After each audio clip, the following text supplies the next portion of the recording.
Today is Thursday, December 5th, 2019. Coming up on Roland Martin Unfiltered, Donald Trump doesn't give a damn about poor kids and those who need food. Of course, this administration, they're cutting benefits in the SNAP program. We'll talk with Congresswoman Marcia Fudge of Ohio. Also, Nancy Pelosi, the Speaker of the House, comes out and says that the Democrats are going to draft impeachment charges against Donald Trump. Republicans are losing their damn minds. We'll show you exactly what Nancy Pelosi had to say. Also, a new report outlines the way black voters are being disenfranchised. In addition to that, a federal judge blasts the attorneys for Florida Governor Ron DeSantis, saying they're trying to run out the clock to keep former felons from being able to vote. I'm going to explain to you exactly what took place. Also, the Senate finally passed the Future Act, a bill that will renew funds to colleges, including HBCUs, and also in our Still Seeking Freedom series, a conversation with Birthright Citizens, a history of race and rights in Antebellum America. And as promised, yes, another crazy-ass white woman acts a fool, and we got the video. It's time to bring the funk. I'm Roland Martin Unfiltered. Let's go. He's got it. Whatever the biz, he's on it. Whatever it is, he's got the scoop, the fact, the find. And when it breaks, he's right on time, and it's rolling. Best believe he's knowing. Putting it down from sports to news to politics. With entertainment just for kicks, he's rolling. It's on go, roll, y'all. It's Roland Martin, yeah. Rolling with Roland now. He's funky, he's fresh, he's real, the best, you know he's Roland Martin now.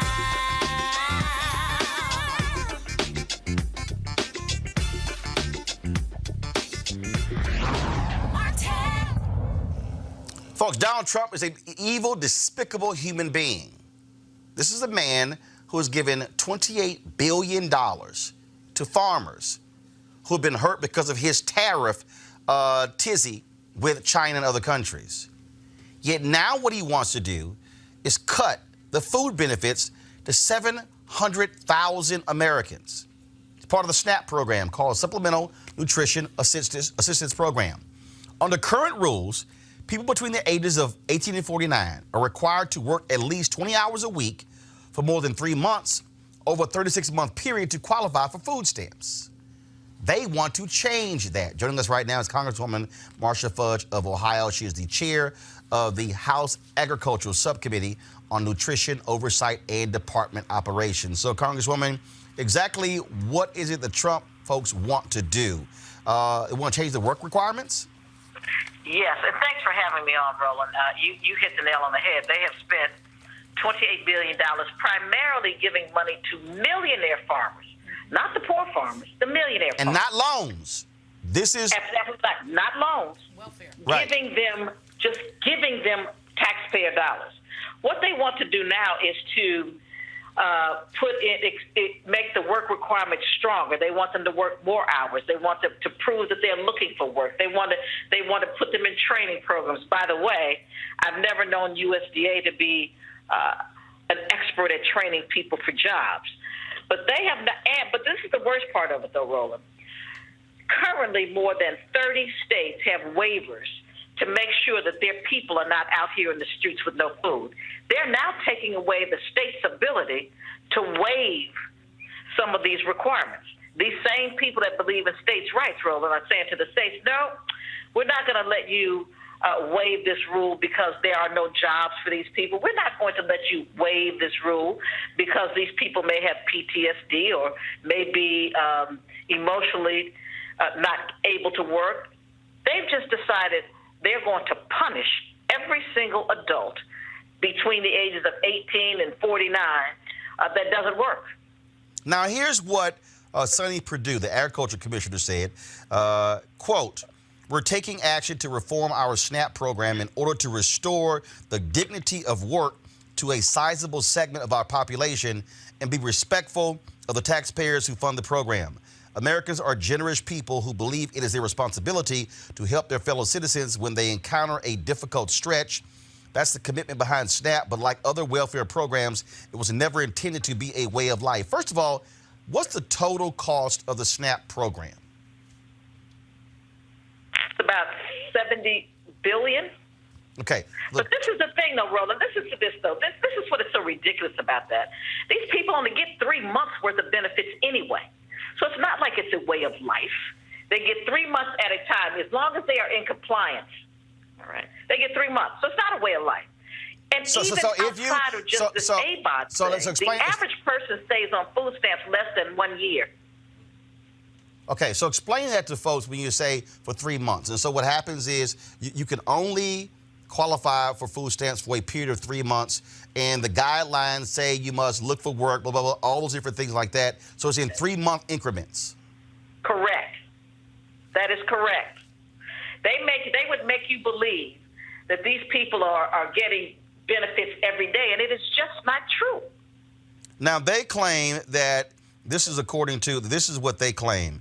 They said they found 2.9 million adults on the SNAP rolls were able-bodied and did not have dependents, and 2.1 million were not working. But they don't know who these people are, Roland. They don't know. Many of these people are people who really cannot work. They either do not have the mental capacity. A lot of them are veterans who have come home with PTSD. Many of them are people who may be handicapped in other ways that they don't know. They don't know who these people are. So they are just assuming that all of these people don't work because they don't want to work. They never consider the fact that they don't work because they can't work.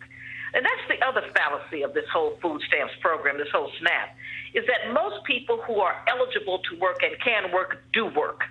There are more people who work on SNAP today than people can even imagine. They need to just stop telling the lie. Here's what's interesting. They have the authority. The Robert Wood Foundation study said that 97% of SNAP participants who will be affected by this live in poverty. 88% have household incomes at or below 50% of the poverty level, or less than $600 a month. Correct. These people are so Trump has given rich ass farmers $28 billion, but they're tripping on folks who are bringing home less than $600 a month. Correct. And to make matters worse, the smaller farmers are experiencing more than 250% increase in bankruptcies. And guess what? They could do better if they continue to bring in food to these people that they want to take off the food stamps. But the crazy part is many of the people affected are from red states, rural areas. And look, I use a hashtag, we tried to tell you, anytime Trump does something that's going to affect these people.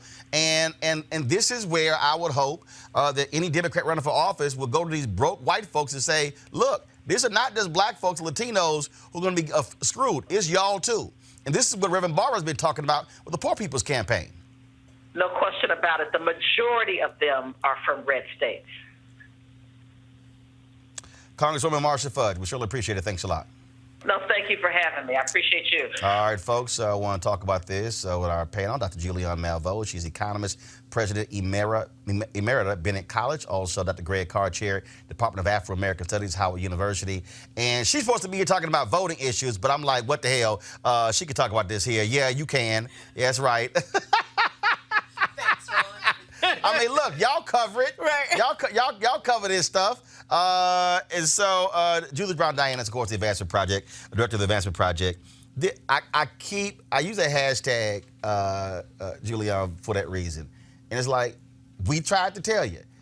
These broke white folks should listen to black people. We told you this man was evil. We told you he didn't give a damn about y'all. He lied to y'all about coal, lied to y'all about these steel plants, lied to y'all about opioids, and now you have these fools who trying to make this adjustment. But these are the same people who earlier wanted to actually reduce. They wanted to get rid of food stamps totally and put the food basically in a box and deliver it to the doorstep. Going back to the 1960s when they did that then with food assistance. The thing about it, Roland, is that most of these people who are working, they get food stamps because they are not earning a living wage. If we raise the minimum wage to $15 an hour, some of those people will come off of SNAP. So you have people who are working every day, and they still are getting SNAP. And It's called the working poor. yes. Right. And some of these people are holding two jobs. And, you know, the hook for Sonny Perdue is, well, they don't have any dependents. You know, they don't have kids. They're single people without kids. But, you know, single, may not be single. So you have people who are living together, et cetera. But the bottom line is, as Fudge said, is that this is mean-spirited, ugly, and it's going to affect not only black people, but also white people. It's going to affect poor people. And Reverend Barbara has said that the number of poor people in this country is 140 million, using an alternative measure than the measure that the census uses, talking about the people who are just at the poverty line or a little bit above. So this is going to be far-reaching. They're also, Roland, planning to throw some young people off of school lunches, excuse me. But they're planning to throw young people off school lunches, again, for the same reasons their parents work. Well, they have school lunches because they're below the poverty line or at the poverty line. So this is just a scam by 45, and there's so many scams by 45, but nobody seems to want to check him. Also joining us is Eugene Craig, CEO Eugene Craig Organization via Skype. I want to go to you, Eugene. Look, you're a Republican, and this, to me, shows how callous and shameful these people are. We had nearly, $2 or $3 trillion tax cut that benefited rich folks in this country, benefited major corporations. None of those companies did not reinvest that money in their companies, did not increase the pay of workers. They basically did stock buyback, and they said, we ain't building new buildings or putting that money into the workers' pockets. And here you have the targeting of folks over food. Yeah, Really? I mean, this is just the harshness and the cruelty of the Trump administration, right? And this is how dumb this thing is, right? So on one end, you know, the way the food program works is it's literally a double win for the agriculture industry. On one end, they get the direct subsidy. On the other end, the product is being bought by, you know, essentially dollars provided by the federal government. So the federal government is essentially buying the product twice. And what, you know, Team Trump is doing here is that, you know, they're taking care of farmers, and a lot of times these are farmers that aren't even being affected by the Trump trade war. You know, soybean farmers. A lot of those payments are going to farmers in the South that, you know, whose products aren't necessarily being affected by tariffs from countries that we trade with. But, you know, what you're seeing here is, you know, Trump doesn't care about poor people. Trump doesn't care about black people. But, you know, the issue is that your typical Trump voter who's going to be terribly affected by this is not, you know, they haven't woken up. And maybe now they'll wake up a little bit when they're, you know, they're looking at, you know, they can't go and eat because, you know, their leader decided that they want them to starve. Judith, I want to read, there was a November 2017 article in Vanity Fair I read a couple of years ago that really explains how ignorant Trump and his people are. To prepare for the, go to my iPad, please. To prepare for the transition after the 2016 election, the USDA staff had created elaborate briefings for the incoming Trump administration. The written material alone came with 2,300 pages in 13 volumes. A lot of people who work in the Department of Agriculture grew up on or around farms. They like to think of the Department of Agriculture as a nice, down-to-earth bureaucracy. They consider themselves more bipartisan, less ideological than people at the other federal agencies. Quote, our plan was to be as hospitable as possible, said one of the transition planners. We made sure the office space was gorgeous. To make the Trump people feel at home, the USDA people had set aside the nicest rooms on the top floor of the nicest building with the nicest view of the National Mall. They had fished out of storage the most beautiful photographs from the USDA's impressive collection and hung them on the walls. They had brought in computers and office supplies and organized a bunch of new workstations. When they heard that Joel Leftwich, the guy Trump wanted to lead his USDA transition team, had been a lobbyist for PepsiCo, they brought in a mini fridge stocked with Pepsis. That was just the way they were at the USDA. They didn't think how the fucking people paid to push sugary drinks on American kids be let anywhere near the federal department with the most influence on what American kids eat. Instead, they thought, I hear he's a nice guy. No one showed up that first day after the election or the next. This was strange. The day after he was elected, Obama had sent his people into the USDA, as had Bush. At the end of the second day, the folks at the Department of Agriculture called the White House to ask what was going on. The White House said they'll be here Monday. On Monday morning, they worked themselves up all over again into a welcoming spirit. Again, no one showed. Not that entire week. On November 22nd, Leftwich made a cameo appearance for about an hour.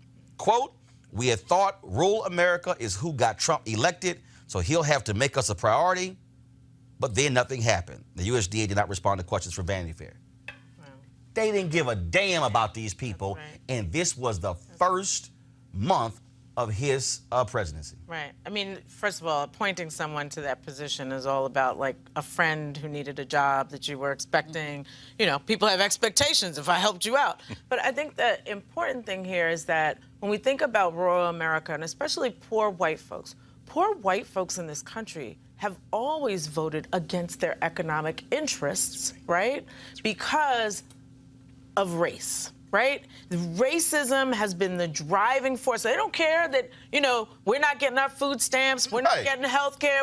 We actually don't want to be in the same boat with y'all. No health care, no dental care, bad education, no food. But then we ain't with y'all. And guess what? It doesn't matter if this all happens, they're going to vote for him again. Because it's like, it is the thing of, I don't want to be with you all, and part of what's happening with you all, I don't want to be with black folks, right?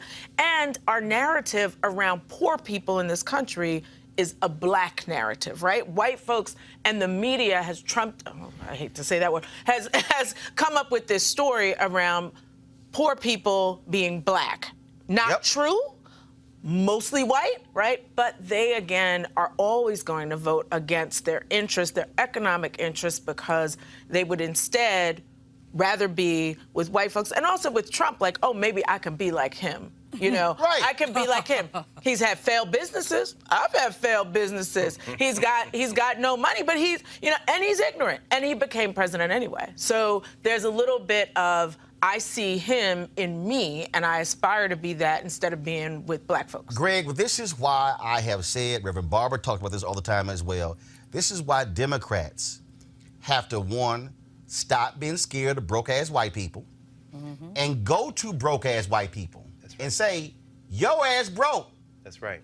Your schools are broke, you broke, you ain't got no food. Guess what? LBJ launched the war on poverty to some broke-ass white people in West Virginia. He was not in Mississippi Delta. Democrats have got to be willing. Look, I told Obama to his face, man, stop going to damn suburban areas touting the Affordable Care Act. Go to the brokest, sickest part of Mississippi and Alabama and say, I passed this damn law for y'all. Yes. To me, that's where Democrats, if you want to sit here and hit Trump, go to those places. Those coal miners who Mitch McConnell wouldn't meet with. Right. Put them on, if you Joe Biden, put them at a table with you and tell the media, come on in. Bring in, do the same thing to these broke white folks. All the broke white folks who say, oh, he's going to help us with opioids, do the exact same thing. They have to be willing to tell them to their face, yo ass broke. That's right. I just want to let you know that. Roland, I think this would very easily fit into another Roland Breaks Down, except this time Roland breaks down electoral strategies. And that is, again, why people need to donate to Roland Martin Unfiltered, because this is the only place on a daily basis where we're not just breaking down race issues. This is the elevated conversation about something that may ultimately be unsolvable. And the cable networks ain't discussing it. No, They still stuck on impeachment. well, they can't discuss it because the same people on cable networks are the ones behind this BS. I mean, that's why I really do appreciate Director Brown and you all's report and the We Vote, We Count report, because you're getting at the heart of this question. As far as I'm concerned, you know, and you know, at my age, I'm just old enough to have worked on Jesse Jackson's first campaign in '84, where he went to Appalachia, where he went to the West. This is why Bernie Sanders stand up. You know, these young people now, Bernie Sanders, no. That's been done before. Exactly, many times before. What you say, this is Ron Walters laying this electoral strategy out in the 70s. This is the Congressional Black Caucus from the late 60s. We were just talking about Mervyn Donnelly and before. I mean, this is the whole point. But as far as I'm concerned, and then beginning to read the report, and I can't wait to hear you talk about this, because this is a valiant effort to try to persuade these people to embrace our common humanity. But quite frankly, there is no we in this country. There has never been a we in this country. And I don't even put this on Trump, because when you look at the map of people who will be affected by these changes, and there are 3 changes, by the way. The third of those changes is the ones that say, and in fact, this here says, the rule would also prevent households with more than $2,250 in assets or $3,500 for a household with a disabled adult from receiving food stamps. That's the one that would throw 1 million children off of reduced or free lunch in the schools. These people, this hasn't been just driven by race hate, because this is these poor whites. You're absolutely right. When you look at the map of the people who are going to be affected, it is surgical. The Northeast states, California with 12% of the homeless population, a couple of states in the South, Georgia being one, but you see the least affected states are those Midwestern states.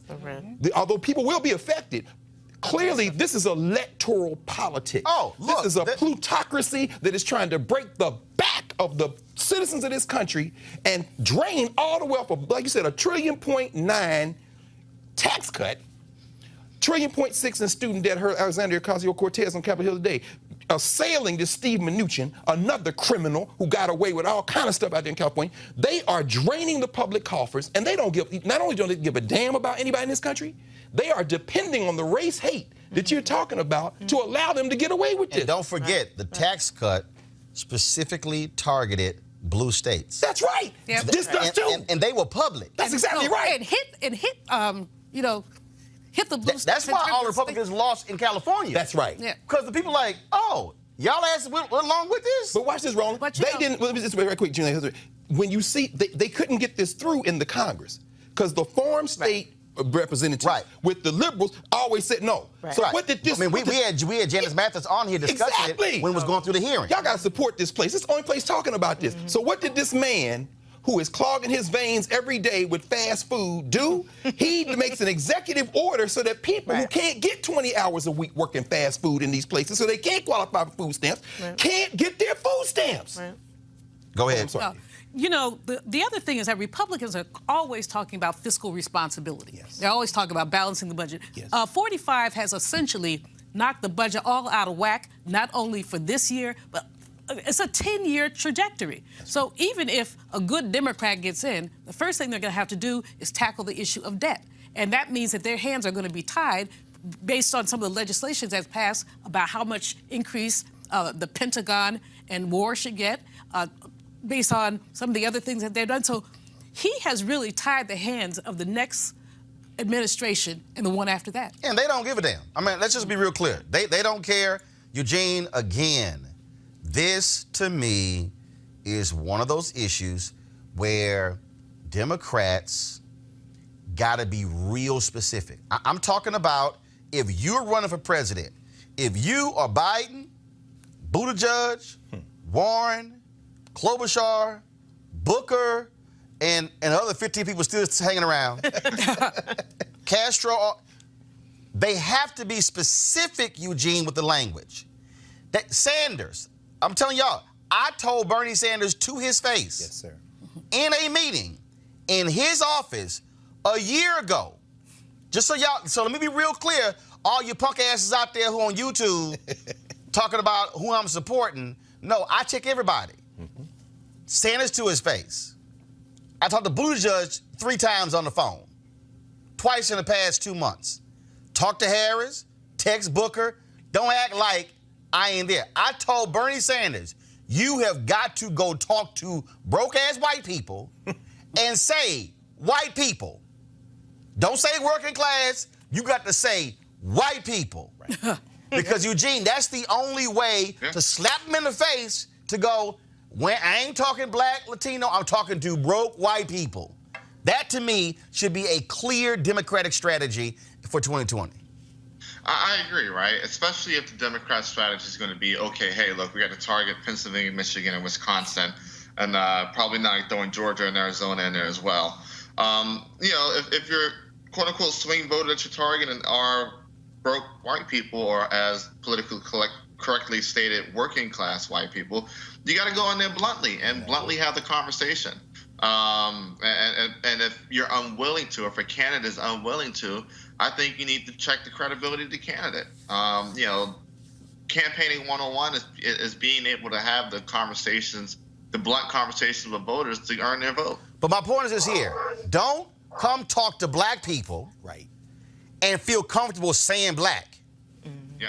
But you don't want to go in front of white people, Judith, Right. and say white. Right. And I mean, somebody has to say to white voters, Right. because if you stand in front of women and say women voters, and you stand in front of gay folks and say LGBTQ, if you stand in front of black people and say black, Latino, damn it, stand in front of white folks and say, listen up, white voters.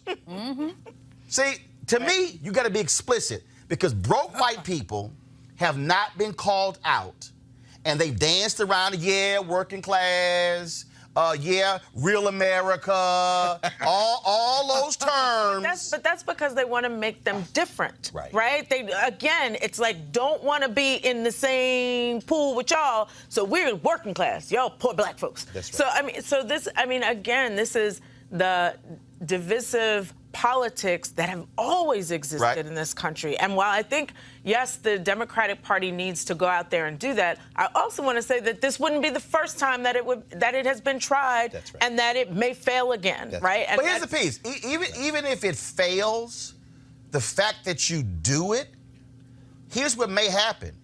You actually might wake up some broke white folks. Oh, that's true. But the point is, if you never say it, they just walking around like, we good. You're like, no, you're not. That's what Reverend Jackson did. Right. He went to, and that's what the Poor People's Campaign is. Exactly. Look, they've gone to Kansas, Idaho, the hills of North Carolina, West Virginia, Kansas, Mississippi, and they have been very explicit. They've been saying, broke white people. Well, you know, Reverend Barber. We all broke. Is a genius in terms of how he's constructed the New Poor People's Campaign, in terms of his co-chair, Liz Theo Harris, a white woman minister. I mean, he basically is fighting for the soul of America. So if you say there's no us. Well, yeah, there's no us, and America has no soul. But he is fighting for. No, he's trying to create a soul for America. And here's something I think we haven't stated enough in this. And this goes back to the 19th century. You think about the Know Nothing Party, the nativist movements in the 1920s and 30s. There is a fetishization of ignorance in this country. So when we talk about the common people, there's this elevation of this idea that I'm dumb, I'm stupid, I'm proud. And when you fuse, no, seriously. And so, so in other words, I'm thinking, because as you were talking, I'm thinking, which of these candidates in the Democratic primary has really began to gesture toward that? Immediately I thought of Elizabeth Warren. Because Warren talks about, you know, her mama had to put the dress on, go get a job, and her daddy had the heart attack, and then she had a baby, and they got rid of her. And I'm thinking, that should resonate, but here's Warren's flaw. She's intelligent. See, these white people want to be dumb. So when Stacey Abrams is telling them, if we give them $1, the federal government's going to give us 9 back and your hospital doesn't close, they can't hear that because she went to college. In other words, whiteness and dumbness is fused. So do we have to fight the dumbest candidate? Yes. Well, no. Reverend Barber, that's why I agree with you, is genius. Barber is as intelligent as any human being walking the planet. But the way he crafts his message, he can resonate because he doesn't come off like that. I don't know that a person who comes off as smart can ever convince these stupid white people to do anything. And you're right, because first of all, with Warren, they're going to say, well, you taught at Harvard. Exactly. And you see, but here's, again, perfect example, because you talk about, let me find it. You talk about how dumb works. Perfect example. So after you had the hearing yesterday, you had this fool from Texas. Damn, I hate he graduated from Texas A&M. I don't think he even graduated. Louis Gohmert. Oh my God. But I want to show. But I'll show you dumb. They had a news conference, and when it was over, Louis Gohmert came out there, and oh man, I'm trying to find it. He came out there and he says essentially, whatever y'all do, don't send your kids to Harvard or Yale. Every damn Republican who is on that Supreme Court, come on, brother, from Harvard or Yale. That's right. Then somebody on Twitter named all of the damn folks in Congress who Republicans who went to Harvard or Yale Law School. But again, so they play this, all these elitists, when they got the same elitists sitting over there, and Trump always touting how, you know, he got his Ivy Leagues from the Wharton School of Business, Penn, Ivy League. My alma mater. And he really did. Right. He did not get. He bought that Wharton. He did not. It is. Hold up. Here it is. Again. Well, again. This is playing to stupid. Go to my iPad. So all I got to say is, if you love America, mamas, don't let your babies grow up to go to Harvard or Stanford Law School. Wow. Wow. Right there. No, but to Greg's point, they are. And Texas A&M is a major research university. And not only that, Texas A&M is an extremely conservative university. Yes. And I'm sitting there going, fool. But here's the deal. Them same, and here's the piece. Them same broke white people, I'm telling you, when they challenged the Hopwood decision, the reason, you know how the top 10% got passed in Texas? Right. The Black and Latino legislator. Break it down, brother. Y'all, I was there.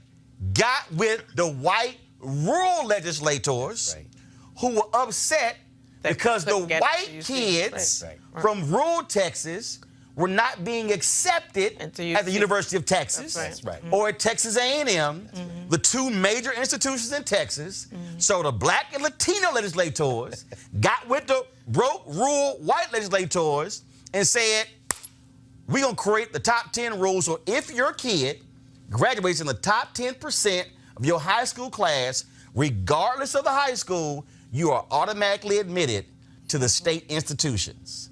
And guess what? It was the suburban legislators who went there and said, no, okay, we're getting too many kids, who changed this top 10% in Texas to limit it to the top, only like 50% of the class. Oh, so they changed it because what happened was Texas was saying, and we're losing too many of our bright students. No, it was saying we're losing too many of our bright white students. Who were not in the top 10%, and their white parents were saying, well, my child goes to Austin Westlake, and which is more rigorous than O.D. Wyatt, the black high school in Fort Worth. So it's unfair that the valedictorian O.D. Wyatt automatically get admitted, but my kid doesn't, and that's how they got the rule changed. But the point is, the Black and Latino legislators went to the white folks and said, y'all kids ain't getting in either. That's the point I'm making. You gotta go find that common ground. You gotta go to them and say, you know y'all broke too. You know y'all hungry too. So that's why if I'm a Democrat, I ain't bringing no black or Latino person impacted by SNAP. I'm going to roll up a whole bunch of broke, hungry white people. And I'm going to hold news conferences with them. I'm telling you, that's what you do. Because it's the same thing I've been, look, when affirmative action is always under attack, I put on when ran the Chicago Defender, I put a white woman on the front page. I said, I need y'all to say something. Because every time affirmative action came under attack, it was black folks who was out front, Latinos right behind us, and the white women were off camera getting most of the contracts. So I'm like, no, bring your ass in front of the camera, stand right here and fight for this, because you're getting the most contracts. If you're going to be explicit in talking to us, damn it, be explicit in talking to them. That's right. And that's why I think where Democrats have failed. All right, I want to talk about this next story, and that is, so before we go to Judas, the report y'all did, y'all, let me tell you something. 2 days ago in Florida, federal judge goes off on Governor Ron DeSantis and the attorney for the Secretary of State in Florida when it came to Amendment 4. Now, y'all remember, we talked about it on this show, Amendment 4 was passed in Florida, nearly 70% of the folks. Now, I told y'all, don't trust them Republicans, because they down with voter suppression. I told y'all, hashtag we tried to tell you. I told Desmond, right here on this show, Desmond, don't trust them. I remember that. And Desmond came back and was like, yeah, Roland, you did tell us that. I said, don't believe they're going to let this thing fly. You can't put almost 1.4 million people with the power to vote in their hand, and Republicans going to sit here and just be quiet about it. So what did they do? DeSantis beats Gillum. Sidebar, all you punk asses who didn't vote, elections has consequences. I tried to tell y'all this too. So what do? Republican legislature passes a law that says, oh, no. Amendment 4 only goes into effect if you could pay all of your fines and penalties completely back. Well, they get sued, they go to federal court, the judge declares that law unconstitutional. So they go into the court, and the judge goes off, Judith, on the attorneys, just snapping. Then he says, I need to know, he told the attorney, I need to hear you say out your mouth that what I ruled was not proper. The attorney for the governor tried to say he could not speak for the governor. He's like, you the attorney for the governor. The judge snapped on them all throughout and accused them of trying to run the clock out Because here's the problem. The primary in Florida is in March. Right, that's right. Those are the games that they're playing in Florida when it comes to the voting power. Right. No, this has been an ongoing battle, right? I mean, Amendment 4 was transformational, right? We're talking about a part of the Constitution of Florida that has been in place since right after slavery, right? As an effort to reduce the political power of newly freed black folks. And so here we have someone who is formerly incarcerated leading this effort to allow folks, the 1.4 million, to vote. Republicans like, not so fast, not so fast. Now, voters voted for it. Including Republicans. Right, including Republicans, including white people, right? Like you had to get more than 60% of the vote to get it passed, right? And so it passed, but the deal is that they kept in place that you have to pay fines and fees. Now, if anybody knows anything about Florida, Florida is #1 in incarceration. They do very well on fines and fees. As you know, that there's whole cities and counties that run off of fines and fees. That money is important to them. And so they wanted to have everybody pay fines and fees. When I was out doing canvassing for Amendment 4, I met a brother who had been convicted of drug trafficking and had to pay restitution of $250,000.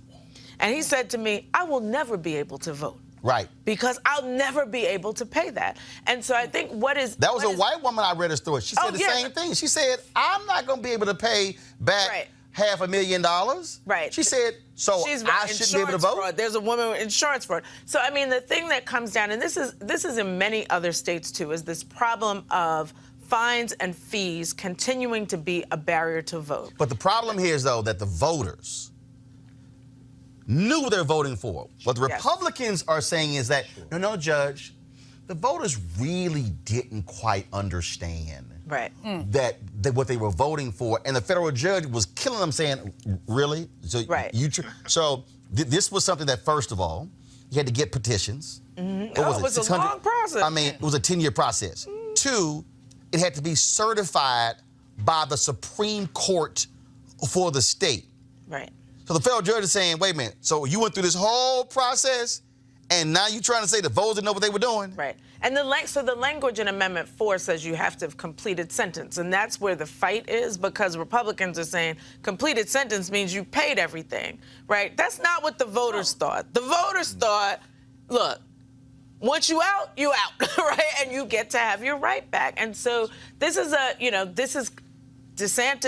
was waiting for this. He was glad to be elected so he could execute on making sure that 1.4 million wouldn't make it. And he, of course, danced around this issue during the campaign. That's right. Then, even after he was elected, said, well, I'll take a look at it, when I become governor. But this also was a mistake, and I told Desmond this, they're lawyers. When this went before the Supreme Court, the Republicans actually laid this trap. During the hearing before the Supreme Court that certified this, the issue of the fines came up. And the lawyers sort of just tried to quickly dismiss it like it wasn't a big deal. But that's exactly what they're using. And that's why I keep saying, you got to understand what your opponent is doing, the game that they're playing. And the report we're talking about, of course, the Racial Equity Anchor Collaborative, a coalition of national and racial civil rights organizations, released this report called We Vote, We Count. This, Judith, is one of those issues. How Republicans are specifically trying to disenfranchise people of color. We saw the impact in Louisiana. 140,000 formerly incarcerated got their right to vote. John Bel Edwards wins by 40,000 votes in Louisiana. The guy the Democrat who just won in Kentucky says he's going to restore the voting rights to formerly incarcerated in Kentucky. That's going to have an impact as well. What these Republicans are seeing, and this is where they're stuck, because they're out here championing. Van Jones went to CPAC saying, Republicans, y'all leading the effort now on criminal justice reform. But here's the problem here. Okay, they want to, criminal justice reform, but don't want to deal with this other part. That's right. Because this is about power. There you go. About power. Now we can reduce the population in prison because it's going to save us money. But we're not too good on that, giving you back your right to vote. There you go. Because it's a political equation for them.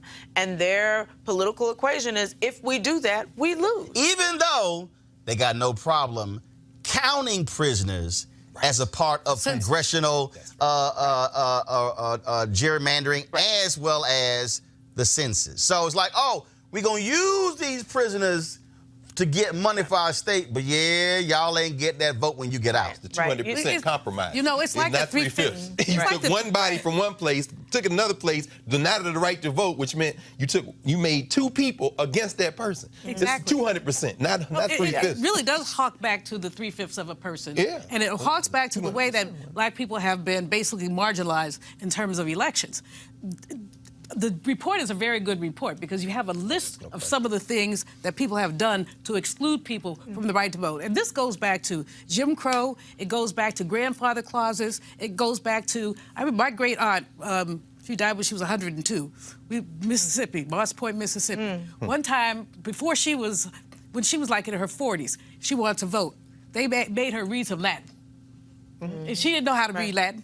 So she didn't get to vote. Neither did they. Right. Sure, you're right. But she used to tell us about that, about all the little tricks. So they started, the sisters who were going. Or poll tax, which is what this is. Right. You know, they started going and studying. Yeah. They, you know. Well, that's Septima Clark. That's Dorothy Cotton. Right. As if you can beat these people because as if there's a common set of rules. That's why I thought this report was so brilliant because you all enumerate every strategy, and then you went out and traveled around the country. New stuff, right? We're not counting bubbles any longer, right? We're not we're not doing the Constitution. That's the Jim Crow stuff has just changed. In fact, go to my iPad. This is from the site WeVoteWeCount.org. To that point, Judith, stories of voter suppression. I was purged from the rolls. First-time voter was denied. He didn't realize. They said, well, you need a voter registration card and an ID. That's voter suppression in Cleveland. Ticketed for putting nonpartisan electoral information on cars. Issues with the address.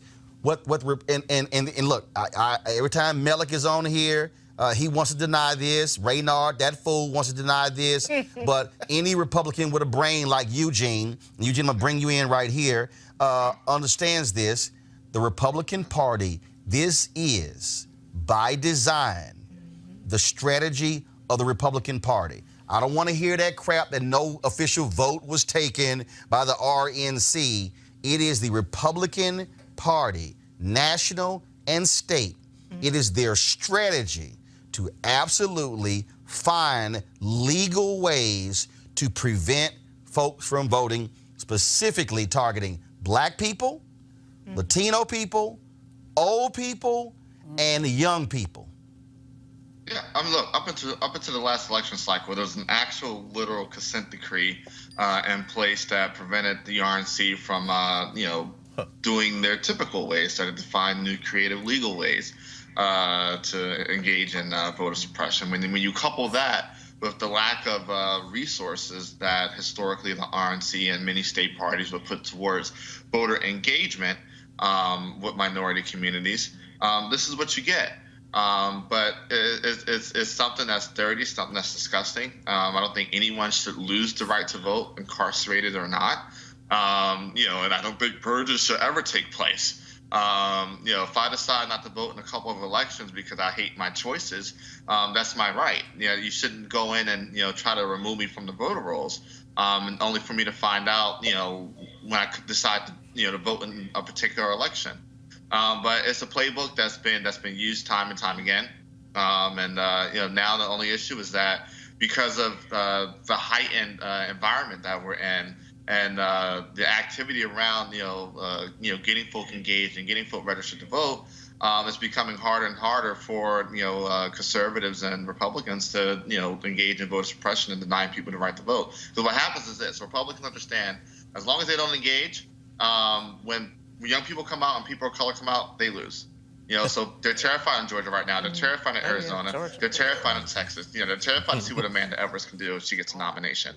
And so, that's what's going on. Judith, to the point that Eugene made about that consent decree, when Donna Brazile was chair of the Democratic National Committee. I sued under that consent decree, sued the RNC under that consent decree. And what happened there was she went to Reince Priebus, who was then chair of the RNC, and said, let's extend this. They would not even answer. So that decree expired after There's a Go ahead. different story. Actually, both parties, the DNC and the RNC, actually agreed to get rid of that consent decree. So we started using that consent decree. It's an agreement because the RNC basically had engaged in voter suppression in New Jersey back in the 80s. We actually sued the RNC in like 2011 under that same agreement because they were doing the same thing in Ohio. This was in Ohio. Remember the year that we had the long lines? The next election, we went back and sued them. And the DNC and RNC decided they were going to shut down that way of going at the RNC. They agreed upon it so that no outside parties like us could get involved in their mess. Wow. Okay, so first of all, so the first step they took, this was 2014. The first step they did was that they said to the court, no outside groups can intervene in this case. No, so that's number one. Hold up. We ain't gonna like speed past that. Let's talk about the DNC. No. So what you're saying is, and I told y'all this, and that's tape.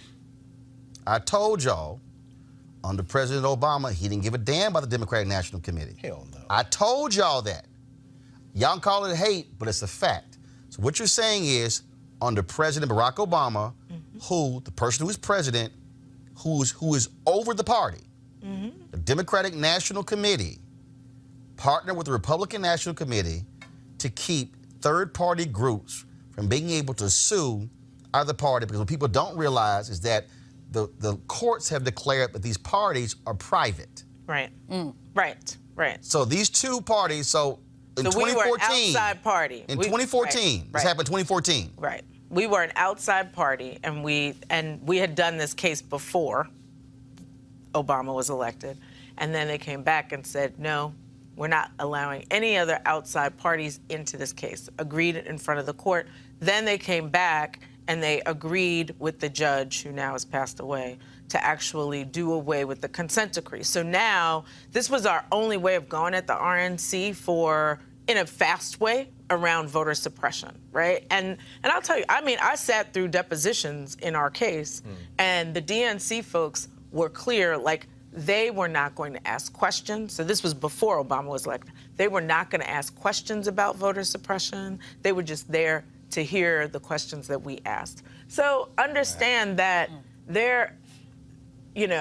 we may not have, and this is why outside groups like Advancement Project and others are really important. Right.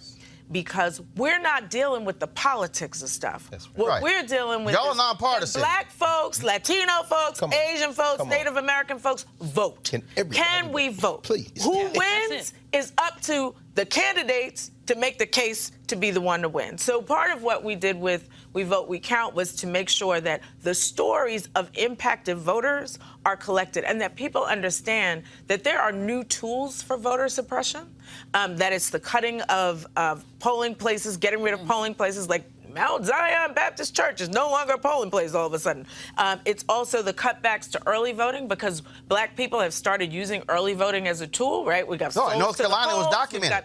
Republicans in North Carolina specifically said, when are Black people voting? Right. And they discovered that 70% of African Americans were voting during early election, and most of them were voting during the first week. So that's why they whacked the first week. They go back. They reduced it to one polling location in a whole county for the first 2 or 3 weeks, and then said, we'll add a few more. That's right. That was, and they got busted because they were so dumb, the dumbasses put it in the email. Right. And the federal court, and when they got sued, the federal court.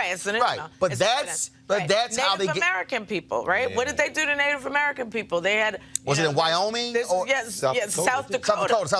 Where South Dakota said, one of them because the Democrat had been elected to Congress, South Dakota, they decided that you had to have a street address. Well, people that live on Standing Rock Res do not have street addresses. So they wouldn't be able to vote. So they had to scramble at the last second. They don't have to get them some kind of information that you shows talked about on this show. Remember, did they have some kind of? They had a machine. They were printing IDs. Right, IDs. Right. So these are the kinds of voter suppression tactics that we need to be worried about. And tomorrow, I'm sure you know that that the bill, the Voting Rights Advancement Act, will go to the floor in the House H.R. 4 is going to be on the floor for a vote. We expect that it will pass. Congresswoman Marcia Fudge, I will say, has been incredible around this issue. She had field hearings to bring out issues around voter suppression. We had people's hearings in several states that were just regular voters talking about their problems. And it's all culminating in this vote tomorrow. And this is going to be a vote to fix what the Supreme Court did to the Voting Rights Act back in 2013. Likely to get passed by the House, and watch Mitch McConnell don't even bring it up in the Senate. Right. But this is also why Eugene, Greg, and Julian, why when I listen to these people out here, and let me be as explicit as possible, when I hear these dumb punk asses who talk about not voting, again, when did most of this crap really take off? It was after the Supreme Court decision of Shelby County versus Holder. Before that, it was in 2010. Right. When folks did not vote in 2010 midterms like they did in 2008 to elect Obama. What happened was, I was sitting on the set of CNN. That night, state legislatures flipped. Republicans took control of a number of gubernatorial mansions. And it was at that point, because they saw Black and Latino and young and old turnout in 2008. North Carolina, if you read Reverend Barber's book, The Third Reconstruction, North Carolina was at the bottom of voter turnout prior to 2008.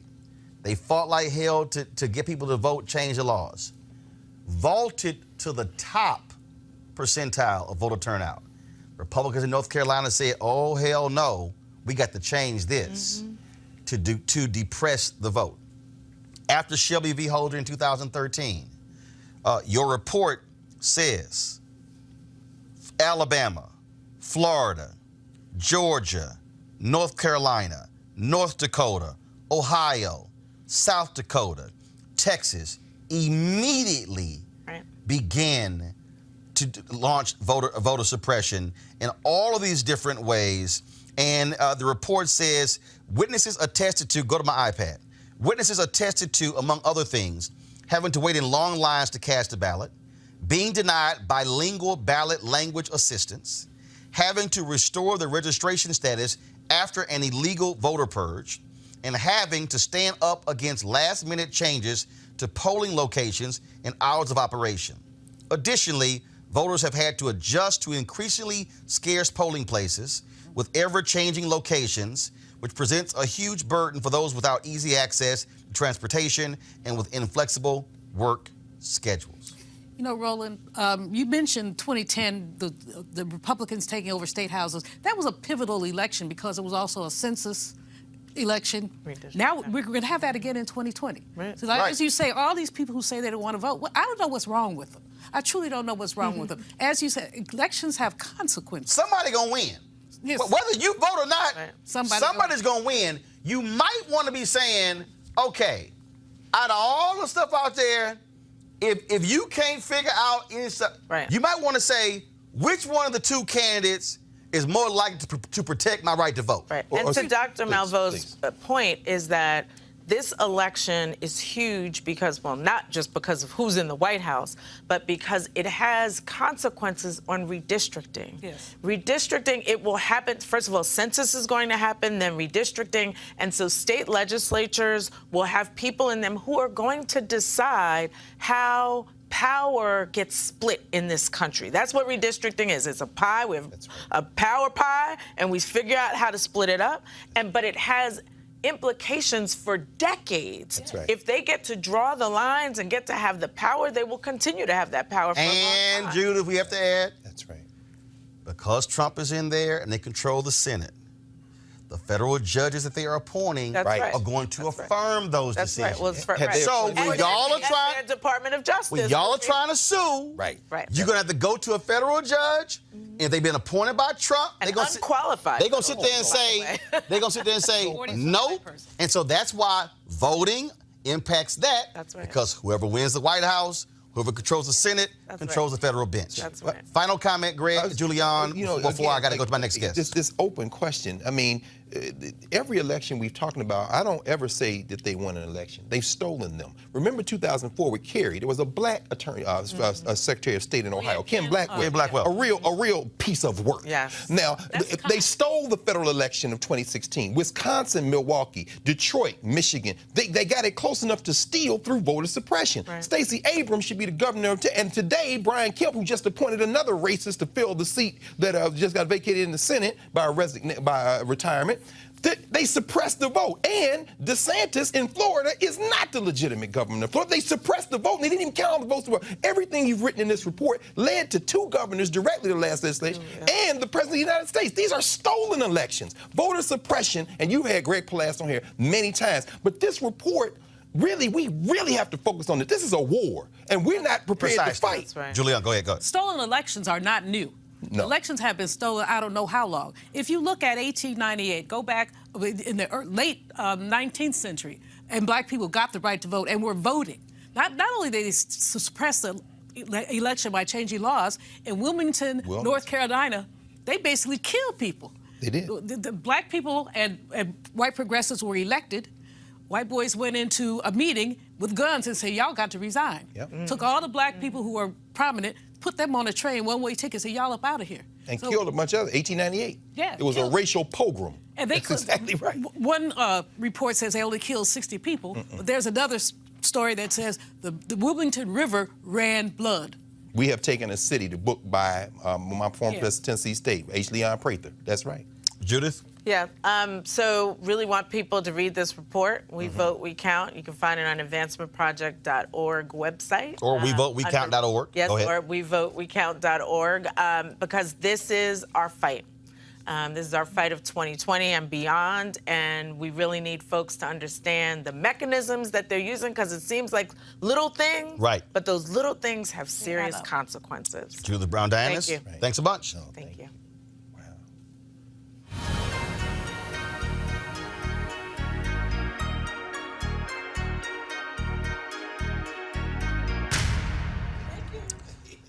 Before the Civil War, colonizers and black laws threatened to deport former slaves born in the United States.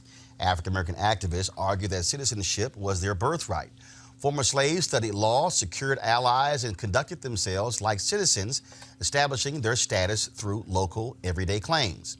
As part of our continuing series, 1619 to 2019, Still Seeking Freedom, we're talking with Martha Jones, Society of Black Alumni Presidential Professor and Professor of History at Johns Hopkins University, about birthright citizenship. Certainly glad to have you with us, Martha. This is relevant because we have seen in the last few years, especially with Trump in the White House, how Republicans have been targeting birthright citizenship, how they want to change the laws because historically how black folks were able to demand rights based upon that.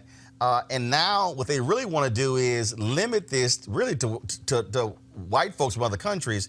And so this has a long history of how immigration laws and this birthright citizenship clause has been used against people of color. The story really begins with the ways in which Black Americans are looking to, in a sense, forestall precisely what we see happening in our own time, which is to say, as you said, colonization, black laws are all aimed at, in essence, deporting, or in 19th century parlance, removing Black Americans from the country. And they come to this idea, this concept, this principle of birthright as a way to forestall their removal. Theirs is the first chapter, but only the first chapter in the ways in which the American state has used race and racism to attempt to curtail or to narrow who is a citizen, who can belong. And so what should we know about this history, what you have laid out, and its impact on African Americans seeking freedom in this country? This is a story from which we learn that there's nothing new in the United States about communities of color facing threats, living under the specter of deportation. We don't have to imagine what the world is like without birthright citizenship, because for the first decades in this nation, all the way through to the Civil War, Black Americans live without that protection and hence subject to the arbitrary whims of the state, of white supremacy, and of a nation that really wants to ensure that its future is a white republic. So when we see today lawmakers chipping away at birthright citizenship, threatening birthright citizenship, and we've heard that whether it's from the White House or from Congress, when we hear that, we need to know that that's an old story. That's an old tactic, and we need to, in my view, double down on birthright as an important, not a thorough and not the only bulwark, but an important bulwark against the force of racism in our regime of national belonging. And so when you see what is happening right now, this is what I say is absolutely, truly about white supremacy. This is Stephen Miller. This is Donald Trump. These are these individuals who see where we're going. We're 24 years away from America becoming a nation majority of people of color. We're seeing the birth rate in this country, whites, is extremely low. We see that in 17 states in this country, the annual white death rate is higher than the annual white birth rate. This is about maintaining America as a white country. Birthright citizenship is in 1868 an intervention, right, in that long history of white supremacy by transforming 4.5 million Black Americans, millions of them having been enslaved, into citizens. Yes. But the thing I want to say to you about your story is that, in fact, this is a 21st century problem that even predates the Trump administration. The noise around challenging, chipping away at, doing away with birthright citizenship really predates the Trump administration. Every year since 2009, Congress has had before it what's termed the Birthright Citizenship Act, which would exempt the children of unauthorized immigrants from birthright citizenship. So we have been living with the threat of this regime for a long time. But of course, you're correct that since President Trump's election, now this is an idea that really has traction. And we're seeing it not yet in the form of an executive order, not yet in the form of an act of Congress, but we know that even today in our midst, there are our friends, our neighbors, our coworkers who carry with them literally reams of paper, knowing that they may be arbitrarily stopped, arbitrarily confronted by immigration officers and subject to detention as they try and prove the fact of their birth in the United States. So this era has arrived, and we need to be vigilant about the ways in which it is beginning by targeting some of the most vulnerable Americans. Question, Julian. But we don't know where it ends. Right. Julian, go ahead. What we've seen with immigration laws is a shrinking of the people of color coming in and an expansion of the white people. I forget the congressman who actually said any Irish person who had a high school diploma could come in. But meanwhile, for people from the African continent, from Latin America, had to have more credentials to come in. Do you see much of that in terms of the birthright citizenship?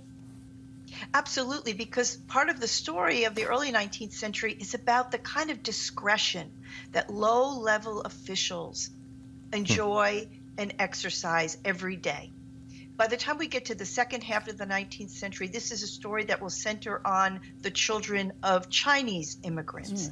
And there what we know is that the citizenship of those people is not challenged by the Supreme Court or by the president. It is port officials in San Francisco who determine for themselves that they think Chinese Americans born in the U.S. are not citizens and are going to detain them, harass them, and jail them, and they will have to go to the U.S. Supreme Court to have their citizenship affirmed. So there is an important resonance, and the lesson is that this kind of regime begins perhaps not at the top, right, but at the bottom. Greg? Professor Jones, first of all, thank you for your work. It's quite fortuitous that your long years of research and study came out in the form of the book just as this became something that's in the national conversation. So, ancestors don't make any mistakes. That's very important, so thank you. And I'm glad you brought up that late 19th century, Chinese Exclusion Act, and then into the 20th century, trying who's white, who's not white. I love this phrase that you've introduced, regime of national belonging. Thinking about Stephen Miller, who of course was on Jeff Sessions' staff before he transitioned to the next white supremacist, and Sessions, who's now trying to come back into the federal legislature from Alabama, and their obsession with the Immigration and Nationalization Act of 1965. How do you think through our commitments as non-white people in a country where this regime of national belonging seems to sit at the center of our aspirations? In other words, I guess what I'm asking is, you've done so much work on this question of birthright citizenship.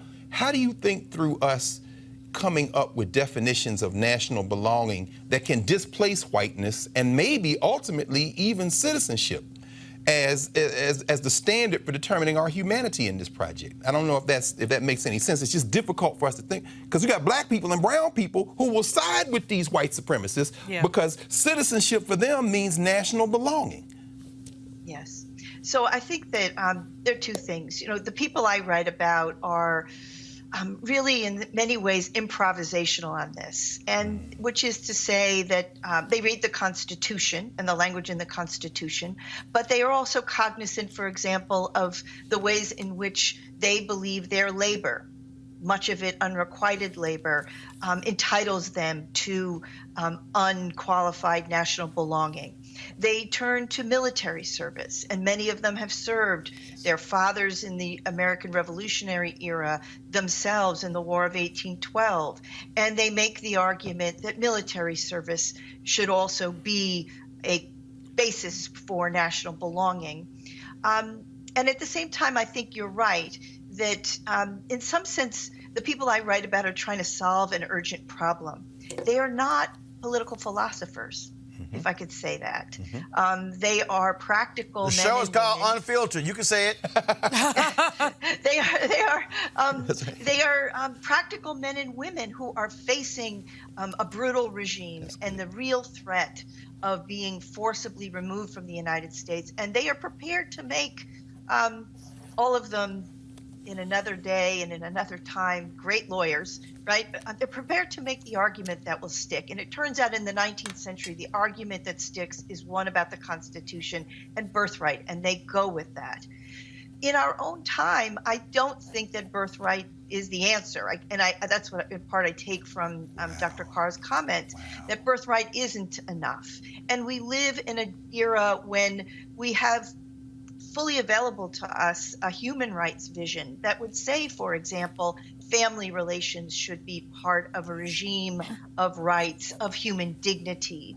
And so as we see families separated at the border, as we see children detained separate from their parents, we understand that even 19th century Black Americans understood the pain and the indignity of a state that would interfere with the intimacy of family relations. So there's a great deal more available to us when we pull back, I think, and begin to think about a framework like human rights, like human dignity, which may indeed include a regime that is grounded in labor, that is grounded in birth, that is grounded in military service, but it may expand to many other qualifiers as well. Eugene, you have a question? Yes. Yes. So, there's a big movement now to just end birthright citizenship. How do you see that playing into the end game here? I don't think it's a movement to end birthright citizenship, frankly. What I think it is saber rattling that is trying to condition us so that when birthright is not done away with, but when it is limited by excluding the children of unauthorized immigrants, we will say, well, maybe they weren't quite citizens in the way that I am, born in New York City. That's right. And that is what's going on, right? We are being conditioned. No one is going to countenance or get away with, if you will, abrogating the 14th Amendment. But the narrowing of the interpretation of that amendment is what this moment is about.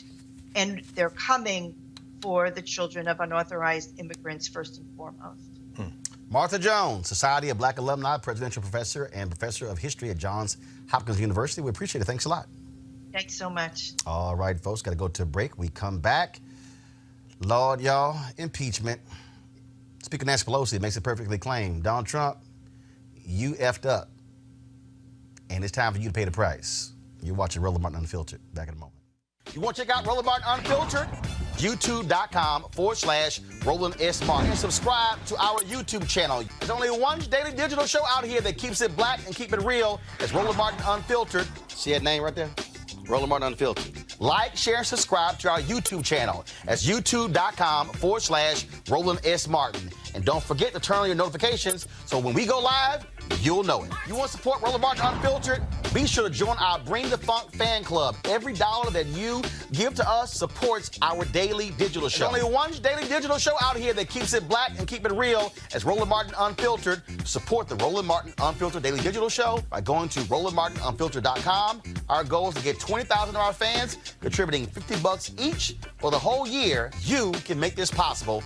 RolandMartinUnfiltered.com. Fam, it's the holiday season. This is when you think about spending time with your family and friends. This is also when you count your blessings and support those less fortunate. This year, become a holiday hero and change someone's life forever. Right now, hundreds of thousands of Americans are sitting in jail without being convicted of a crime. Why? Because they can't pay their bail. Think about it. If you are arrested for any minor offense and you go to jail, if you don't have the money, you got to stay there until a court date is scheduled. That could be weeks, that could be days, weeks, or even months. Some black folks have were there for years. Simply put, America's bail system is broken for people of color. Freedom should be free, folks. That's why the Ebony Foundation is partnered with the Bail Project and is sponsoring the Home by the Holiday campaign. The Bail Project has helped bail out thousands of people over the years, and with your help, they plan to bail out 1,000 people by New Year's Day. What they want you to do is make a donation anywhere from $25, $50 to $50 or more to do so. Now, of course, people of color represents anywhere from 50 to 90% of the jail population across the country. Now, check this out. Without bail, nearly 90% of those charged with misdemeanors plead guilty because they're trying to get out. However, when bail is paid, less than 2% receive a jail sentence. Sometimes justice just need us. If you want to donate, folks, and help the Ebony Foundation, go to homebytheholiday.com. That's homebytheholiday.com. All right, folks, this morning, Nancy Pelosi, Speaker of the House, took to the cameras and made it perfectly clear Donald Trump, he has committed impeachable offenses. It's time for him to be held accountable. In America, no one is above the law. Over the past few weeks, through the Intelligence Committee working with the Foreign Affairs and Oversight Committees, the American people have heard the testimony of truly patriotic career public servants, distinguished diplomats, and decorated war heroes, some of the president's own appointees. The facts are uncontested. The president abused his power for his own personal political benefit at the expense of our national security by withholding military aid and crucial Oval Office meeting in exchange for an announcement of an investigation into his political rival. Yesterday, at the Judiciary Committee, the American people heard testimony from leading American constitutional scholars who illuminated without a doubt that the president's actions are a profound violation of the public trust. The president's actions have seriously violated the Constitution, especially when he says and acts upon the belief. Article 2 says I can do whatever I want.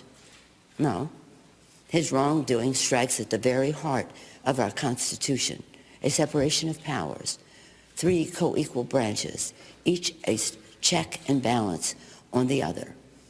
A republic, if we can keep it, said Benjamin Franklin. Our democracy is what is at stake. The president leaves us no choice but to act, because he is trying to corrupt, once again, the election for his own benefit. The president has engaged in abuse of power, undermining our national security and jeopardizing the integrity of our elections. His actions are in defiance of the vision of our founders and the oath of office that he takes to preserve, protect, and defend the Constitution of the United States. Sadly, but with confidence and humility, with allegiance to our founders and a heart full of love for America, today I am asking our chairman to proceed with articles of impeachment. I commend our committee chairs and our members for their somber approach to actions which I wish the president had not made necessary. In signing the Declaration of Independence, our founders invoked a firm reliance on divine providence. Democrats, too, are prayerful, and we will proceed in a manner worthy of our oath of office to support and defend the Constitution of the United States from all enemies, foreign and domestic. So help us God. Eugene, Craig, I want to go to you on this one here. If you listen to Republicans, you listen to most of the folks on the Fox News, they are defending Donald Trump at every turn. They are protecting every lie. They are protecting the legal stuff this man has done. But you got folks like Judge Napolitano, who has said, bottom line is, they've got articles of impeachment. Ken Starr said on the Fox News, it's right there. What is amazing to me is to listen to Republicans try to say, no, because this is just a hoax, it's not right. No, he was really worried about corruption. It's just a damn lie. It is. And the thing is this, right? Your current Republican Party lives with Donald Trump and dies with Donald Trump. Judge Napolitano is in a unique situation where, he's a former Supreme Court justice for the state of New Jersey. Ken Starr, somebody that, he was the lead prosecutor for the Clinton impeachment. And so, these are folk that come with actual weight and substance behind them. And also have they also have the independence, the not privilege, but the privilege of independence from Donald Trump. Whereas all the rest of these folk, they're worried about a primary, even though most of their filing deadlines have passed or are coming up. They're worried about, angering Team Trump. They're worried about, being cut off from things. And the thing is this, what's right is right, what's wrong is wrong. I think this is going to define the GOP for at least the next decade. This is the thing, Greg, that has to happen. There are people out there who are saying, you know what, Democrats, you're making a mistake. You're guaranteeing Donald Trump an election. I've heard a lot of people say that. But the reality is this here. You have to do something to deal with this man because he has no morals. None. He has no values. That's right. He has no principles. Right. There is no such thing as boundaries. Right. There's no such thing as a bottom. Right. It doesn't exist. Right. And so he will do more and it will continue. Remember, it was Nancy Pelosi who said Trump is going to impeach himself. And folks are like, what the hell is she talking about? Because remember, initially it was the election, asking Russia, hey, find those emails. That's breaking the law, asking a foreign entity to assist in the election. Then we, of course, had the Mueller report, firing Comey, obstructing justice, sending Corey Lewandowski over there to fire him, trying to get Don again. He obstructed justice. Then you have the obstruction of justice. No, we ain't complying with no subpoenas. Today, his lawyers have gone to the Supreme Court saying, I should not have to turn over my tax records to Congress, even though the law says. The law, brother. The law says that that Congress can request the tax records of any American. That's right. That's the law. He is saying, hell no, I'm above the law. There you go. And so in this case here, you have Democrats who essentially are saying, if we don't do this, this man will do whatever is required to stay there. That's right. And so they really have no choice. And all this other bullshit of, well, no, the Senate will never convict. Okay, in the history of the United States, this is only the 4th time we've gone down this road. That's right. And in the other 2 occasions, the person wasn't convicted. But it doesn't mean that you still don't do it. That's right. Well, Roland, you put your finger right on it. And I doubt there's another news outlet in this country who has been talking about potential impeachment as long as you have. Because I remember sitting next to Representative Al Green right on your show as you had him make the case very early on. And of course, Al Green took to the floor of the federal legislature to say that he thought, why weren't there any non-white or people of color legal experts testifying? Could have had all of our sisters who come on the show consistently, but you put your finger right on it. This is really a test as whether or not this experiment we call the United States of America is real or imaginary. Of course, Nancy Pelosi has no choice. No congressperson has a choice. This man has, let's take aside all the litanies you put out, everything you just laid out, except one thing, the obstruction of justice. The minute you say that I'm not going to respond to a subpoena and present any subpoena. Congress has the sole power. On any topic. The sole power. The minute you do that, now Pelosi has political choice. Do you send the Capitol Police to arrest this scuffed up guy out of South Carolina, Mick Mulvaney? Do you send the Capitol Police to arrest these people? No, so that's the political choice. And that's where I think we've got the real challenge here. Clearly, this man has broken the law. There's no doubt. But he is above the law as long as we allow him to be above the law. That's the issue. Julian, this was a tweet. There were 2 tweets that David Axelrod sent out today that I have to call out. Go to my iPad. For those who want to skip ahead, the House will impeach POTUS by the end of the year because what he did warrants it. The Senate will hold a trial in January, but not convict, regardless of evidence, because he has absolute control of his party, and then we will move on. His second tweet was, impeachment will eclipse all for the next 7 weeks, and then it will recede, and the other events will supersede it as the election year moves on. Here's the problem I have with that. One, is it correct? Yes. But the problem I have with that is that far too many TV anchors and commentators and columnists and political contributors, they have treated this like it's a game. Mm-hmm. That's right. They have reduced this thing to this, look, what's the big deal? I mean, okay, look, Senate's not gonna convict, why are you wasting your time? The problem here is, and then you hear, of course, Republicans say, well, you've gotta have overwhelming bipartisan support and it doesn't exist, so therefore you shouldn't do it.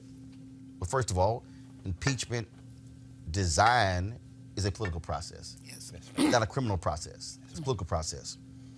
The issue here, as I said, if you don't go down this path, what you're saying to Donald Trump and any future president, you can do what the hell you want. That's right. That's exactly it. You can lie, Cheat, you can blow steal. us off, you can cheat, you can do whatever. You have absolutely no need to listen to anybody. There's no such thing as 3 branches of government. That's right, brother. We don't even exist. So just go ahead on, King President.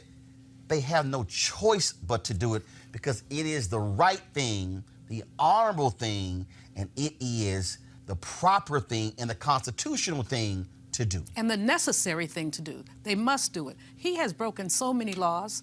He has been so, the whole thing about ignoring a subpoena, nobody does that. But he has done, as I said, whatever he wants to, King Trump. So Nancy Pelosi has been very considered about this. She didn't jump on the impeachment bandwagon right away. Congressman Al Green, on the other hand, I think as soon as he got there, Day one, he said he wanted to impeach. Now I think that was a little rushed, but I think the Muslim ban. Well, no, but remember, he said from day one, impeachment Because, see, this is, it wasn't rushed. Here's why. No, break it down. Remember, break it down. It was, Representative Al Green said it was based upon his election conduct. Remember. That's right. The moment Trump stood at that podium and said, Russia, if you're listening. That's right. Go get those 30,000 emails. That's right. He broke the law. Broke the law. So Green was absolutely correct. The law says you cannot ask for a foreign help in an election. That's it. So when people criticize him and Congresswoman Maxine Waters and the freshman members of Congress, Ocasio-Cortez, Ilhan Omar, Ayanna Pressley, Rashida Tlaib, that's why they were calling for it. So he actually did it before he became president. That's right. And continued it after becoming president. That's right. And now, so it's just like that's and right. something, Comey, now Ukraine, that's what it's all about. And if it's a patriot, call them patriots. That's right. They are patriots. That's I mean, right. Basically, if there's such a thing. If the Constitution has any meaning at all, exactly, he needs to be impeached. Come on, Doc. It doesn't matter whether the Senate fails to convict him. That's right. It really doesn't. He, first of all, goes down in history as one of 4 presidents who's been impeached. I'm sure he doesn't care, but he goes down in history for that. Secondly, the next president who tries to mess like that knows that Congress is not going to put up with that. Well, no, Dr. Balbo, actually, you made a very important point, and this is where Jim Jordan, who, of course, has no shame, you know, people crying to him because they being sexually abused at Ohio State, and he turns a blind eye. This is where Louis Gohmert, this is where that fool out of Georgia that got blistered by the law professor from Stanford yesterday, this is where they all are clear. What you're articulating presumes there's the United States. They know, no, seriously, or that there's a standard of truth that binds to it. Their strategy now is to say, we don't care about truth. We don't care. This is why I say, this is the party none of it of, matters. We have the votes and we will run this till the wheels fall. Their defense of Trump is, yeah, he did it, but we're with him. And so as long as we, you know, kind of make this about the truth and the Constitution and standards, we are playing into the hands of people who have now had a strategy of, we don't care about nothing but winning. And Russia, we with Russia too if we win. And Julian, the mistake that we also make, again, I don't care if you're Democrat or Republican, the mistake that we make on the Clinton deal, somebody just posted this on YouTube. Clinton was impeached for sex. No, it's not true. Come on. Perjury. He was impeached for perjury. That's right. He lied. Right. That's why he was impeached. Now, he lied about sex, but he lied. But he lied. So the point there is, you as the President of the United States, you do not have the right to lie to Congress. You must cooperate with Congress. Unless you don't. Even Richard Nixon. I mean, even Richard Nixon cooperated with Congress. Now, it took him a while, but he did cooperate. Why did he die? Why do you think he did? Do you think he cooperated with Congress because ultimately he believed in something beyond his personal power grade? Who? Like the United States? Nixon. No. Remember, he cooperated with Congress to a certain extent. When he said, I will not turn over my tapes. That's right. Then Congress said, oh, no, we will compel you. Then he sued the Supreme Court. Unanimously said, no, hell no. You got to turn the tapes over. And he knew game was over and resigned. Oh, you know, because he knew the moment he turned those tapes over. You know, it's interesting, Roland, because remember in that whole Saturday Night Massacre business, eventually he went through till he found an attorney general and people in the Department of Justice who would back him. In that conversation with William Rehnquist and Robert Bork. Now, Rehnquist's old law clerk is the Supreme Court Chief Justice, John Roberts. John Roberts is going to have a decision to make. First of all, they should not be in court trying to argue that these subpoenas should stick. Why? These are 3 separate branches of government. The judiciary has nothing to do with this legislation. So John Roberts will have to make a decision about this. And matter of fact, and watch this here, watch this, folks. Watch to see if the Supreme Court has the guts to stand up for the integrity of the court. That's right. If the Supreme Court actually was a body of integrity, it would be a unanimous 9-0 decision. That is exactly right. That Trump must listen and must comply for Congress because that's the law. That's exactly. I need y'all to hear me. You'll see it before that. Eugene, that's the piece. You'll go see ahead. it before that when this tax return issue. No. That's what I'm talking about. And what I'm talking about is, on the tax return deal, if the Supreme Court if they are not unanimous, that means that this Supreme Court, this conservative-leaning Supreme Court has decided we are a political body and not a nonpartisan judicial body. That's it. You know, most recent. Julian, then Eugene, then I got to go to two more real things before I go, because I'm over time. Go. These Republicans testified that they were strict constructionists, that they believed the Constitution as it was written. So now we're seeing that they lied. So, you know, John Roberts has tended to be, I won't say a little left, he has tended to hew with the Constitution, but I don't believe that Brett Kavanaugh will. Again, I'm not, I get that. That's a 5-4 decision. Yeah. What I'm saying is, that's 5-4. So, right, John Roberts should do that, because the Chief Justice, Eugene, is supposed to respect and protect the integrity of the court. That's right. What I'm saying is, this should be 9-0. Alito. No question. Gorsuch. That's right. Kavanaugh. That's right. Clarence Thomas. It should be unanimous that a president must comply with a congressional subpoena. He cannot deny it. Eugene, your final comment. Yeah, I think you're probably going to see 7-2. I think Roberts probably forced him to comply, and I think Gorsuch and Kavanaugh probably side with the protecting the court. Alito and Thomas are just too political. I mean, Jeannie Thomas, Clarence Thomas's wife, is one of the biggest Republican activists you ever come across. You got it. All right, folks. Also, real quick here, after Nancy Pelosi had a news conference, a reporter from Sinclair Broadcasting, conservative media outlet, used to be at Fox News, James Rosen, who had to resign over sexual harassment allegations. Let's just say he brought the Baltimore out in Nancy Pelosi. Do you hate the president, Madam Speaker? Because I don't hate anybody. Representative Collins, the reason I asked. You don't hate anybody, not anybody in the world. So don't accuse me. I did not accuse you. You did. I asked a question. You did. And Representative Collins yesterday suggested that the Democrats are doing this simply because they don't like the I guy. have nothing to do with it. Let me just say this. I think it's an important I point. think the president is a coward when it comes to helping our kids who are afraid of gun violence. I think he is cruel when he doesn't deal with helping our dreamers, of which we're very proud. I think he's in denial about the climate crisis. However, that's about the election. This is about the election. Take it up in the election. This is about the Constitution of the United States and the facts that lead to the president's violation of his oath of office. And as a Catholic, I resent your using the word hate in a sentence that addresses me. I don't hate anyone. I was raised in a way that is a heart full of love, and always prayed for the president. And I still pray for the president. I pray for the president all the time. So don't mess with me when it comes to words like that. And then walk the hell off. That's called mic drop. Yes, sir. All right, y'all, real quick. Today, the U.S. Senate passed the Future Act, which will renew funding for HBCUs that lapsed on September 30th. The Future Act will give $255 million in federal funding for HBCUs and minority-serving institutions. This includes 5 HBCUs in Virginia.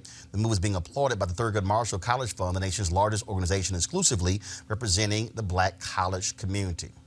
All right, before we go, y'all know what time it is. No charcoal grills are allowed. I'm white. I got you, huh? Illegally selling water without a permit On my property. Whoa! Hey! You don't live here. I'm uncomfortable. All right, folks. This ignorant-ass white woman lost her mind in Montgomery County, Maryland. She was that close to getting her ass whooped. Rotate. White people are crazy as fuck. Can you see her?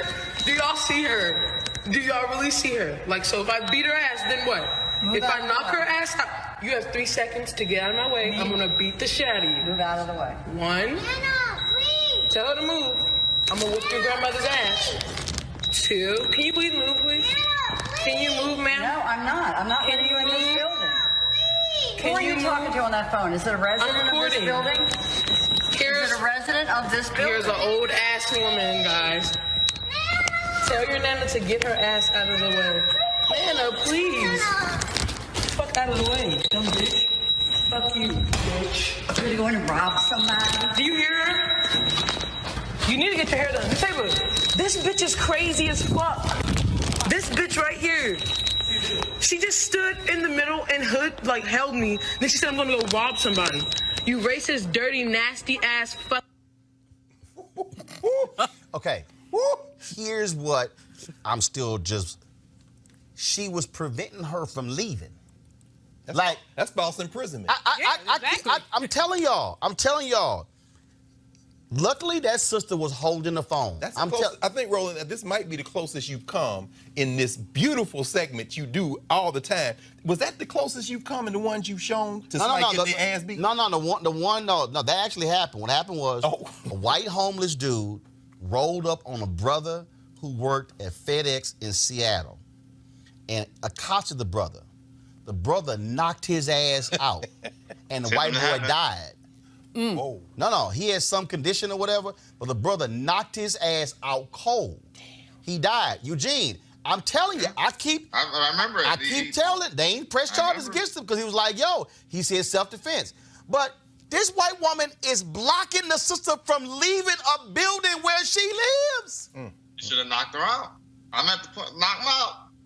Look, it went beyond just words, right? There's actual physical contact there. I'm no lawyer, but I could get to play one on this show on occasion. So that looks like it would be assault in Maryland, probably in the second degree.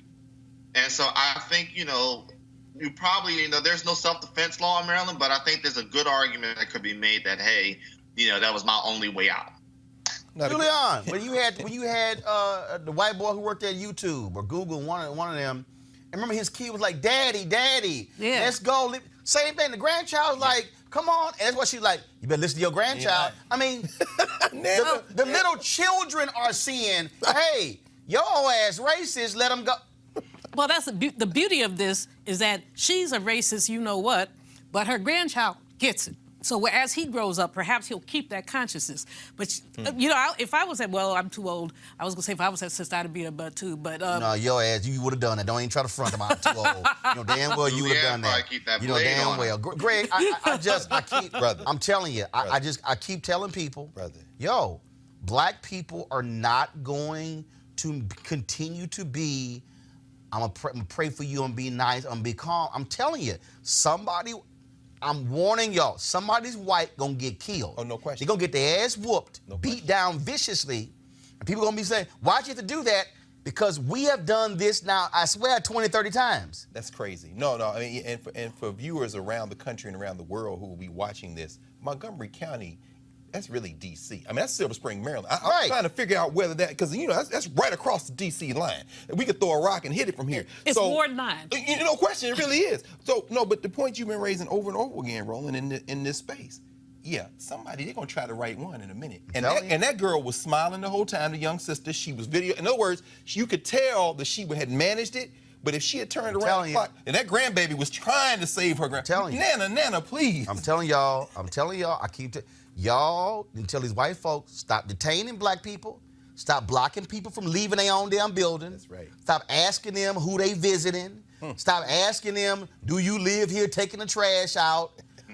We got the one we gonna show you tomorrow is the white woman who jammed up a brother delivering packages. I'm telling y'all, he was UPS or something? Don't matter. In a uniform. No. OMG. Delivering packages. Come on, man. And backed off when the white UPS guy said, no, he worked with me. I'm trying to tell y'all, I am not She would never get another package again. I am not condoning it, but I'm trying to tell y'all, black people are not going to play this. No. And I'm just warning y'all right now. So when it happens, y'all going to say, Roland, you called it. All right, folks, we appreciate it. Everybody was on the show. Eugene, thanks a bunch. Greg, thanks a bunch. Julian, we appreciate it. Folks, please, this is why you got to support this show. Yes. Because we're dealing with stuff these networks don't want to talk about. Right. I tell you, I worked at CNN. These networks are going to deal with voter suppression in October of 2020. After the deadlines have already passed, after people have already voted early. I'm trying to tell y'all, I told them when I was there, I'm like, why are we discussing this in late 2012? I won the NABJ Journalist of the Year Award in 2013 because of my coverage for voter suppression. I'm telling y'all, we cannot wait, and we're not going to do it, so we need you to support this show because we are talking about this stuff. Yes. I guarantee you the other networks not going to have Judith Brown Dianis on for 40 minutes talking about voter suppression. They might have her on for 5 or 6. Might.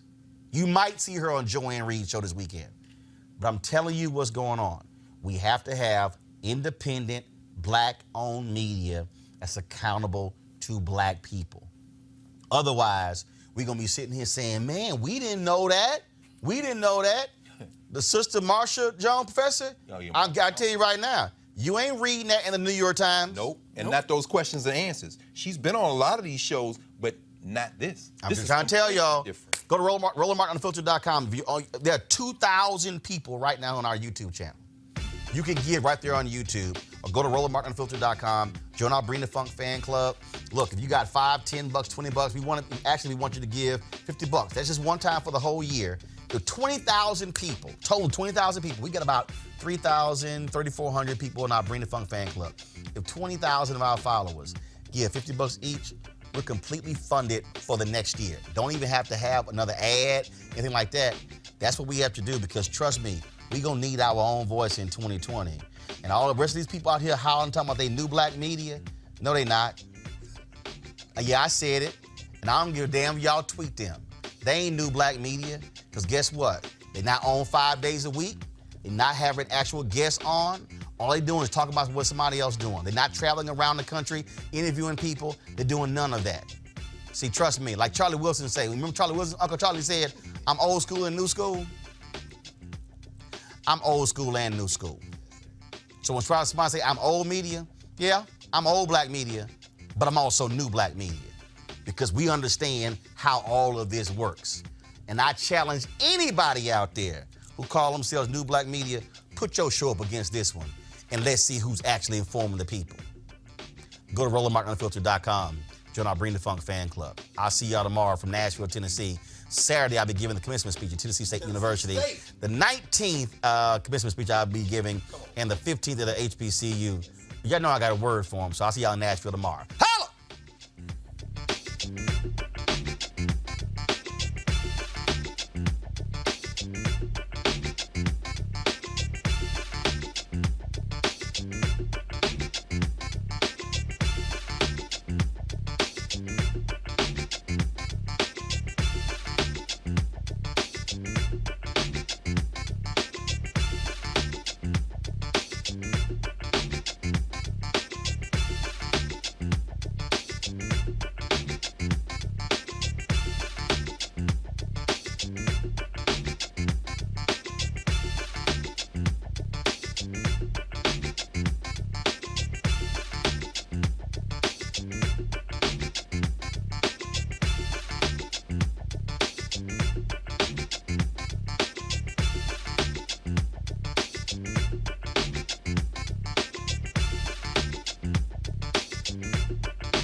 You want to check out Roland Martin Unfiltered? YouTube.com/Roland S. Martin. And subscribe to our YouTube channel. There's only one daily digital show out here that keeps it black and keep it real. It's Roland Martin Unfiltered. See that name right there? Roland Martin Unfiltered. Like, share, and subscribe to our YouTube channel. That's YouTube.com/Roland S. Martin. And don't forget to turn on your notifications so when we go live, you'll know it. Hey everybody, this is your man Fred Hammond, and you're watching Roland Martin, my man, Unfiltered. Hi, this is Essence Atkins, and you're watching Roland Martin Unfiltered. Hey yo, Peace World, what's going on? It's the Love King of R&B, Raheem Devon, and you're watching Roland Martin Unfiltered. Hi, my name is Brescia Webb, and you're watching Roland Martin Unfiltered. Ow. Well, I like a nice filter usually, but we can be unfiltered. What's going on? This is Tobias Trevelyan, and if you're ready, you are listening to and you are watching Roland Martin Unfiltered. What's up? I'm Lance Gross, and you're watching Roland Martin Unfiltered. Hi, this is Cheryl Lee Ralph, and you are watching Roland Martin Unfiltered. I mean, could it be any other way? Really? It's Roland Martin.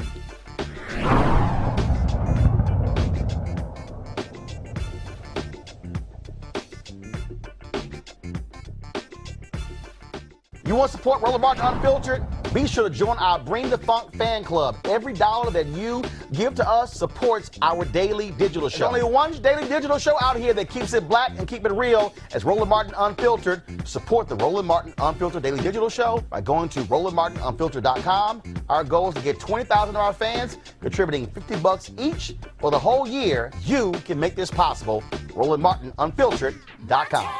Hey fam, want to check out Roland Martin Unfiltered, the blackest show on all of digital, cable, and broadcast. Check out our audio podcast. There's only one daily digital show out here that keeps it black and keep it real. It's Roland Martin Unfiltered. Press play.